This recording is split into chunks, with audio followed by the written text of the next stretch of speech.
जिन्न से प्यार का नतीजा हॉरर लव स्टोरी। यह बात 1990 की है।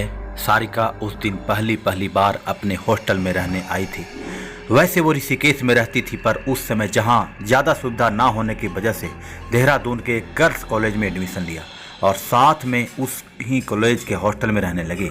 और वो जिस हॉस्टल में रहने आई थी, उस हॉस्टल के बच्चों का कहना था कि यहाँ कई सारे भूत रहते हैं, क्योंकि उनका जो यह हॉस्टल था वो एक कब्रिस्तान के ऊपर बना था।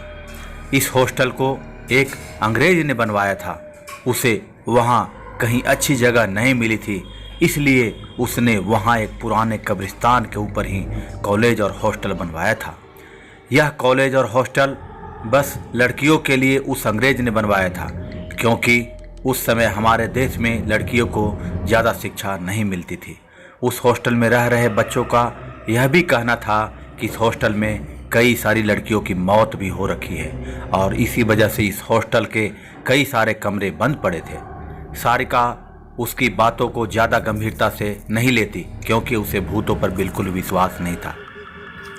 पहली रात ही सारिका जब रात को सोने गई तो उसने अपने बालों को बांधा नहीं और अपने को ऐसे ही खुला छोड़ दिया। कहते हैं लड़कियों को कभी भी रात को अपने बाल खुले नहीं रखने चाहिए। सारिका देखने में बड़ी ही सुंदर थी और उसके बड़े बड़े बाल उसकी सुंदरता को और बढ़ाते थे। सारिका उस रात सो ही रही थी, तभी उसे ऐसा लगता है कि कोई इसके बालों पर हाथ फेर रहा हो। सारिका सोचती है उसकी मम्मी होगी, इसलिए सारिका बोलती है, अरे सोने दो ना मम्मी। इतनी ही बोलती है तभी उसे एकदम से याद आता है वो तो हॉस्टल में थी, तो कौन है जो उसके बालों में अपना हाथ फेर रहा है। यही देखने के लिए सारिका ने जैसे ही अपनी आंखें खोली तो उसके मुंह से चीख निकली। चीख निकलने ही वाली थी तभी उसके मुंह पर किसी ने हाथ रख दिया। जिसने सारिका के मुंह पर हाथ रखा था उसने सारिका से कहा, डरो मत, मैं तुम्हें कुछ नहीं करूँगा। अब मैं तुम्हारे मुंह से हाथ हटा रहा हूँ, पर चिल्लाना मत। पहले तो सारिका उसे देख कर के डरे जा रही थी, क्योंकि वो आदमी बड़ा और भयानक सा था। सारिका फिर हिम्मत करते हुए उससे पूछती है, कौन हो तुम? सारिका की बात का जवाब देते हुए वो आदमी बोलता है, मैं एक जिन्न हूँ। मैं यहीं से जा ही रहा था, तभी मेरी नज़र तुम पर पड़ी और तुम्हारे पास आ गया। पता नहीं जिन्न की बातें सुनकर या जिन्न की आंखों में देखकर सारिका का डर भी खत्म हो गया था और बातें करते करते दोनों में दोस्ती भी हो गई थी। कहीं ना कहीं वो जिन्न सारिका को पसंद करने लगा था, इसलिए वो रोज रात को आता और सारिका के बालों के साथ खेलने लगता। उसके आते ही सारिका भी जग कर बैठ जाती और पूरी रात बातें करती रहती। वो जिन्न रोज रात को आता था, पर सारिका के अलावा किसी को नहीं दिखता था और सारिका के साथ के रूममेट उसको पागल समझने लगे थे, क्योंकि वो सोचते थे कि सारिका रात में अकेले अपने आप से ही बातें करती ही रहती है। ऐसा होते होते काफ़ी समय हो गया था। अब सारिका भी उस जिन्न को पसंद करने लगी थी, इसलिए वो रोज रात होते ही उस जिन्न का इंतज़ार करने लगती और वो जिन्न आता, फिर वो दोनों रात भर बातें करते रहते।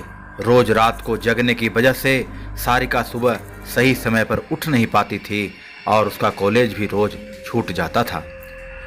एक रात सारिका सो रही थी, तभी वो जिन्न आकर उसके बालों के साथ खेलने लगता है।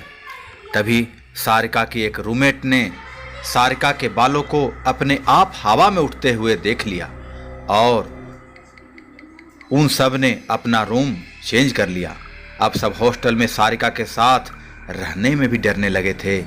एक दिन जब सारिका के घर वाले सारिका से मिलने आए तो सब ने उसके घर वालों को सारी बात बता दी कि किस तरह सारिका के बाल रोज रात में अपने आप उठने लगते हैं और वो पता नहीं किससे पूरी रात बातें करती रहती है। उसके घर वाले सारी बात को समझते हुए सारिका के पूरे बाल छोटे छोटे करवा देते हैं, सारिका तो अपने बालों को नहीं कटवाना चाहती थी, क्योंकि उसे पता था उस जिन्न को उसके बाल सबसे ज़्यादा पसंद थे, इसलिए वो कटवाने से मना करे जा रही थी। पर उसके घर वालों ने ज़बरदस्ती उसके बाल छोटे करवा दिए। और जब रात हुई तो वो जिन्न रोज की तरह सारिका से मिलने आया, तो उसने देखा सारिका ने अपने बाल कटवा दिए हैं। तो यह देखकर उस जिन्न को बड़ा ही गुस्सा आया और सारिका को पूरी रात मारता रहा। उसके छींकने की आवाज़ पूरे हॉस्टल में गूंज रही थी, पर किसी के अंदर इतनी हिम्मत नहीं थी कि वो सारिका के रूम में चला जाए।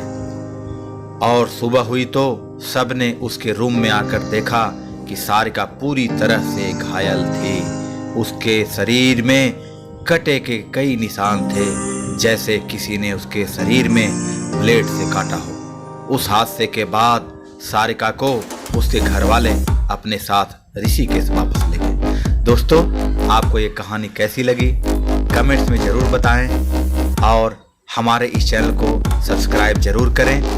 दोस्तों, आपसे एक और निवेदन है, हम 1 किलो फैमिली के बहुत करीब हैं, इसलिए हमारे चैनल को सब्सक्राइब कर दें। जय हिंद।